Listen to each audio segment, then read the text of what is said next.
Hello mga kapangyaw.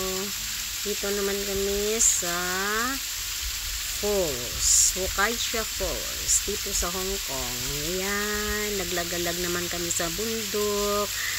Napakaganda talaga kapag wow, uminit, ang ganda. Ito na, tingnan mo, nagkabit-kabit wala, na. yan. Ayaw pag inana kaya hindi makita yan. Ayan. Ingat nga para mahulog ito na kabaday. Na exercise lang yun siya. Ayun. Sige, kabit-kabit lang. Ang ganda talaga ng kulay ng tubig. Ayun, ayun. May ano pa, may background zip line. Diyan kasi ang mga ano yun. Ang ganda. Okay na, baba na. Mga estudyante ay pagkuhan kaya mo til sakit. Training sila ng boating at saka yung yung paglangoy. Ayun siya. Ayun, ingat na mahulog ka dahil. Mag-apply ka janitor. Nililinis niya lang po ang tubig. Ayan, ayun, hindi siya naglalangoy kung naglilinis lang siya ng tubig. Kasi nga, hindi naman siya takot. Kaya lang, bawat galaw niya, umiiba ang kulay ng tubig. Ayun. Yeah. Pero maganda, diba? Maganda, maraming na, ayun muna yan. May mga nag-aaral dyan. Yung mga teachers nandyan din sa tabi. Kaya maganda din. Maganda sana kapag malalim yan lalo kasi ang kulay ng tubig hindi ganyan o hindi nag-iiba.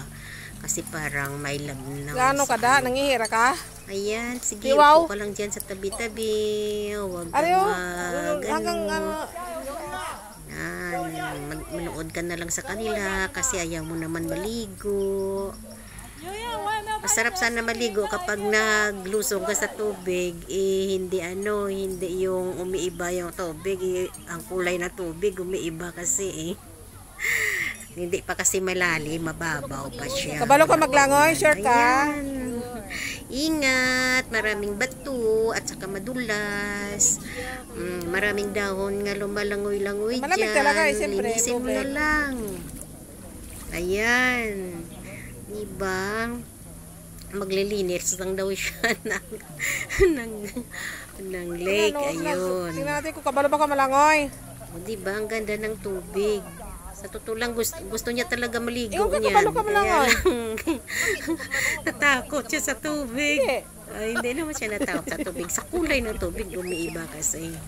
Ayan. Hindi siya kung kabalo malangoy, mamatay. Balik sila dyan kapag naging umula na ng marami kasi dadami na yung tubig. Ang ganda ang view mo, zip line. Diba?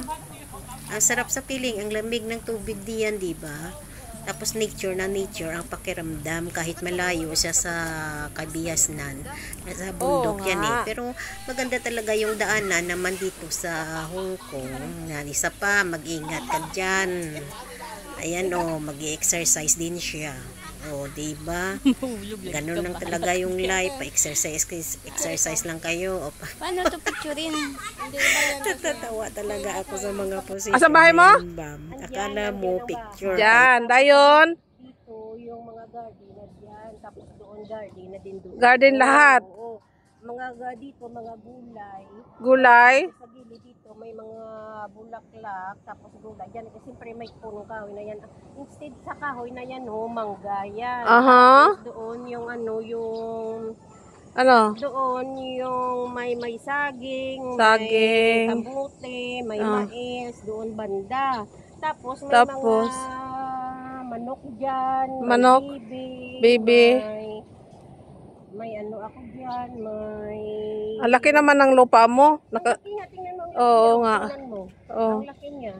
Happy na ako dyan. Tapos syempre, yung mga gilid na yan, mga kahoy, that is all fruits. Oo, mga fruits na yan. Tapos sa baba na yan, lagyan niya ng upuan dyan na para kung may mga bisita ka? Mga bisita ka, nandyan yan nakaupo, dyan kayo mag-snack. Tapos ang bahay mo, kamalig lang. Tapos ang mga kapitbahay ni mo, kanang ilang mga balay. Ayan.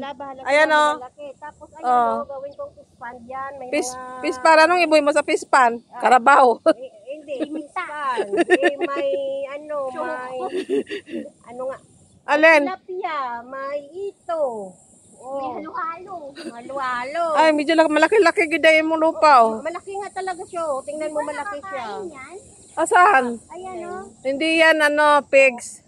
Hindi yun. Nakakain. Hindi yan pegs. Kinakain niya ng Indonesian.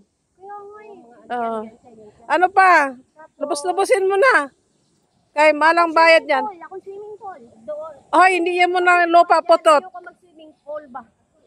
Tapos may ano yan dyan, no? Ano? Fish pond na yan dyan. Tapos? Doon banda. Asan ang pigiri mo sa baboy? Wala man. Ayaw ko magpigirya ng Ayaw mo? Okay. Ay, gusto ko yung fish pond yan dyan. Tapos may ano yan, may Alin? Hindi mo na alam kung anong gagawin mo sa lupa mong napakalaki. hindi, siyempre party-party yun na lang dyan. Tapos may ano siya, may parang may ano, isang